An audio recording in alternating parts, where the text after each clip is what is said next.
서블록 18편 바람에 맺는 말.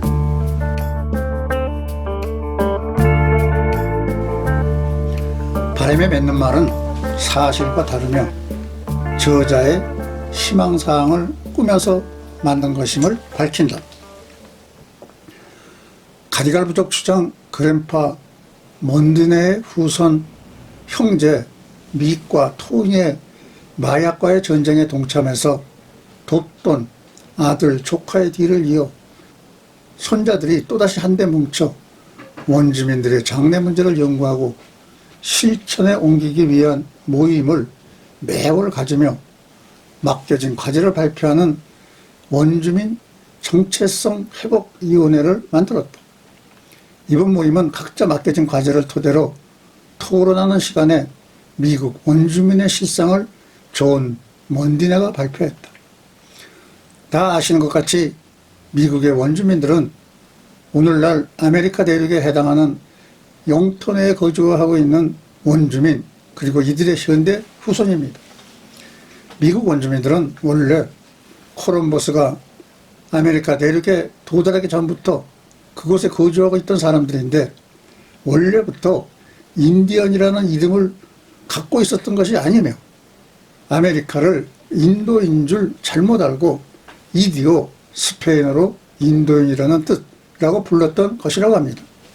발견 당시 아메리카 대륙 전체에 약 1300만 명, 북아메리카 100만 명, 중아메리카 300만 명, 남아메리카 900만 명이 있었던 것으로 추정되며 16세기 이후 일어난 유럽의 침입으로 급격한 인구 감소와 문화의 파괴를 초래하고 현재 원주민 보유구역이 있는데 점점 축소되어 일부 지역만이 남아 있습니다. 흔히 아메리카 원주민들은 원뿔용 천막집에 기거하고 말을 타고 버플로를 사냥하며 생활했을 것이라고 생각하지만 기후와 지형에 따라 부족, 음식, 의복, 주거, 예술 등이 매우 다양하다.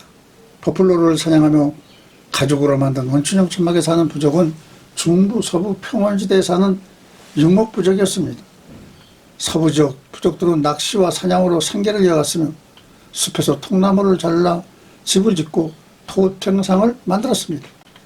동부 해안지대에 살았던 부족들은 농사와 사냥, 식물뿌리나 경과류를 채집하여 생활했으며 나무 껍질이나 나무 잎으로 집을 지어 생활했으며 매우 뜨겁고 건조한 토지에 나무가 거의 없는 남서부 지역 주택들은 흙벽돌로 집을 지었으며 옥수수를 재배하고 사슴을 사냥하고 양을 기르며 생활했습니다.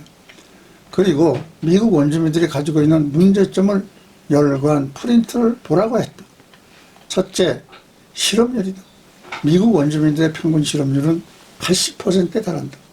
원주민 사회에서 취업의 기회를 마련하기 힘든 이유는 연방법과 원주민 자치법의 갈등으로 일자리 창출에 필요한 들을 영위하기 힘들기 때문이다. 둘째, 의욕상실이다. 한때 평온을 누비던 그들의 희생과 자유분방함이 생존권을 지키기 위해 백인과 몰린 투쟁에서 패하자 토지 수탈과 강제 이주 등으로 보호구역이라는 주거 제한을 당하면서 그들은 자유와 희망을 잃어버리고 말았다. 셋째, 알코올과 마약 중독이다. 특히 보호구역은 미국 연방법의 효력이 정지된 곳으로 마약의 거래가 쉽게 이루어지는 상황이다. 넷째, 도박 문제이다. 현재 미국의 도박업에 관한 법률은 주정부의 소관으로 되어 있고 개개 주에서는 도박업을 허용하지 않고 있다. 그러나 원주민 보호구역은 법 효력 정지지구로 되어 있기 때문에 예외를 할 수 있다. 이런 상황으로 원주민 보호구역 주변에 도박장 설립이 가능하게 됐다. 다섯째, 미국의 원주민들의 또 하나의 심각한 문제는 바로 건강이다. 나쁜 주거 환경으로 인한 높은 질병률, 절대적으로 낮은 의료 혜택률, 급격한 환경 변화로 인한 식생활 스타일의 변화와 불균형적인 영양관리, 정신적 스트레스 등이 그들에게 닥친 문제점이다. 여섯째, 높은 자살률이다. 앞에서 말한 사회적 이유들로 인해 미국 원주민들은 심한 경우에 자살로서 생을 마감하는 경우가 급증하고 있다. 프린트 내용을 보시면 알겠지만 호주 원주민이 가지고 있는 문제점과 같은 점이 많다는 것입니다. 미국 정부는 2010년에 미국 초기 정부가 원주민을 탄압하고 강제 이주시킨 점에 사과했지만 호주가 2007년에 원주민의 사과한 담화를 발표한 것보다 3년이 늦었습니다. 2010년 샘 브라운 백 공화당 상원의원은 워싱턴 DC의 의회 묘지에서 진행된 원주민 부족 행사에서 미국 정부의 잘못된 정책 및 폭력 행위에 대해 사과하는 내용의 결의안을 낭독했으며 이 결의안은 2004년부터 추진되어 왔으나 2010년에 되어서야 오바마 대통령이 결의안에 서명했던 것입니다. 그 내용에 크게 두 가지로 과거 미국 정부에 의한 폭력, 탄압, 강제 이주로 점철된 역사를 사죄하고 원주민 자치구가 빈곤과 질병, 법의 보호로부터 방치된 부분들에 대해서 바로 찾겠다는 내용입니다. 원주민 자치주는 미국 법 효력이 발생하지 않아 마약, 폭력 문제가 많이 발생했는데 오랫동안 방치되다 보니 많은 문제점이 도출되었습니다. 새로운 결연에 따라 원주민 부족들이 자체적으로 범죄와 싸울 수 있는 권한이 확대되었다고 봅니다. 원주민 보호구역은 미국 전역에 310개소이며 보호구역 면적은 22만 5,410평방킬로미터입니다. 현재 미국 내 202종의 원주민 종족들이 존재하고 원주민의 대부분이 보호구역 시설 내에서 정부의 혜택으로 살아가고 있으며 학교는 전부 장학금으로 무료이며 나이 든 계층은 마약, 음주, 사냥 등 소일거리로 지내고 있습니다. 대부분 주정부가 이들에게 다른 혜택도 없이 시설 내에서 무료하게 지내도록 직업 활성 등은 하지 않은 상태입니다. 일종의 고사작전인데 규모가 큰 보호구역은 관광 상품화 시켜 관광 수입으로 연명하는 것도 있습니다만 그들의 전통 유지 같은 것은 찾아보기가 힘들다고 봅니다. 현재 2008년 기준 150만 명 정도가 보호구역 내에서 거주하고 있으며 이들 종족별 언어만 해도 300여 종이나 됩니다. 결론을 말씀드리면 자치구가 실패로 돌아갔다는 것으로 호주 원주민들에게 이런 방법을 적용할 수 없다는 것입니다. 존 먼덴의 발표가 끝나자 일종의 원주민 고사작전이 인디언 자치구의 실태임을 안 회원들은 특단의 계획적인 방법을 강구해야 한다는 위기의식을 느꼈다. 그래서 나온 방법이 원주민 영토로 배정받은 호주 북서부 지대를 미국의 라스베가스와 같은 사막 도시를 건설하고 IT가 발달한 한국과 인도 같은 나라와 기술 제휴를 맺어 미국의 실리콘밸리와 같은 IT 강국으로 만들면 원주민들도 직업을 갖게 되고 국가 발전에도 큰 역할을 할 수 있다는 판단을 한 것입니다. 이에 필요한 막대한 자금은 사막에 무진장 묻혀있는 지하자원 개발을 현재 원주민들이 막아 이루지 못하고 있는데 무조건 거부할 것이 아니라 오히려 적극적으로 나서 전 세계 기업에게 개발권을 줘 마련하자는 의견 일치를 보았다. 라스베가스는 어떤 도시인가? 미국 내바다 중남부 사막 가운데 인공적으로 만들어진 도시이다. 이 도시에는 카지노가 많아 관광과 도박의 도시로 불리며 결혼과 이혼 수속이 간다는 것으로 유명하다. 전기와 물은 북쪽에 있는 후버댐에서 아주 큰 파이프로 공급받아 풍부히 쓰고 있으며 1905년 5월 5일 사막 위에 새겨진 도시로 1935년 후버댐이 완공되자 전기와 물을 공급받게 되어 1950년에는 인구가 약 2만 5천 명으로 늘어났고 도박업을 합법화하면서 도박업과 오락업을 주 산업으로 발전하여 미국에서 가장 큰 관광도시로 빠르게 성장했다. 2000년에 인구가 48만 명으로 늘어나자 미드호와 콜로라도 강물까지 끌어다 쓰는 대도시가 된 것이다.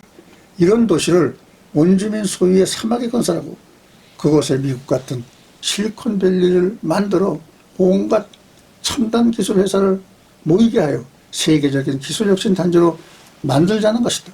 물과 전기는 노턴 테리토리에 있는 풍부한 수자원을 이용해서 라스베가스와 같이 공급받는다면 사막에 오아시스를 만들 수 있으리라 생각하는 것이다. 그러기 위해 IT 산업이 발달한 한국과 같은 나라와 제휴를 맺어 그 나라의 기술 인력을 받아들여 호주를 IT 강국으로 만들 때 기술 인력을 호주 원주민을 육성하여 채용한다면 일거리 창출은 물론 원주민들의 정체성을 찾고 전통 문화 관습을 유지할 수 있으리라 이웃내 회원들은 본 것이다.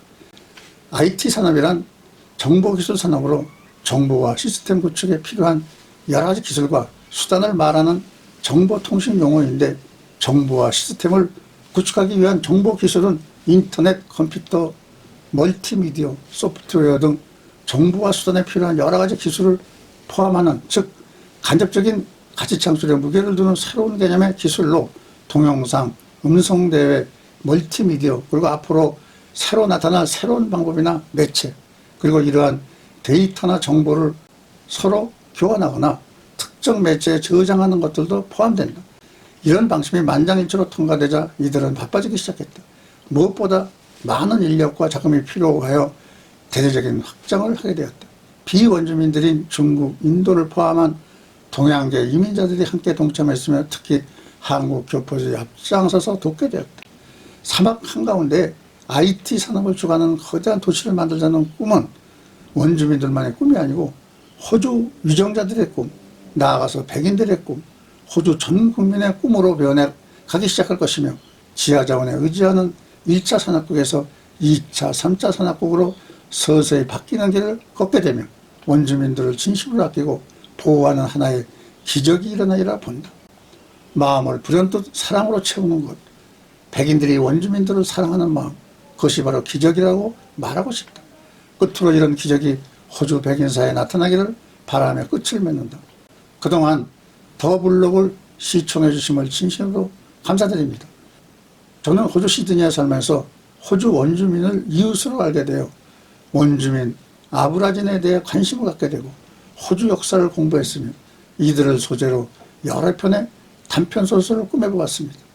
한국인으로서는 제가 처음으로 호주 원주민에 대한 소설을 썼다고 자부합니다. 그래서 영어로 번역해 널리 알리고 싶어 영상 제작을 한 것입니다. 앞으로 시간 내어 제가 쓴 소설을 영문으로 번역해서 영상으로 만들어갈 계획입니다. 많은 시청 부탁드립니다. 감사합니다.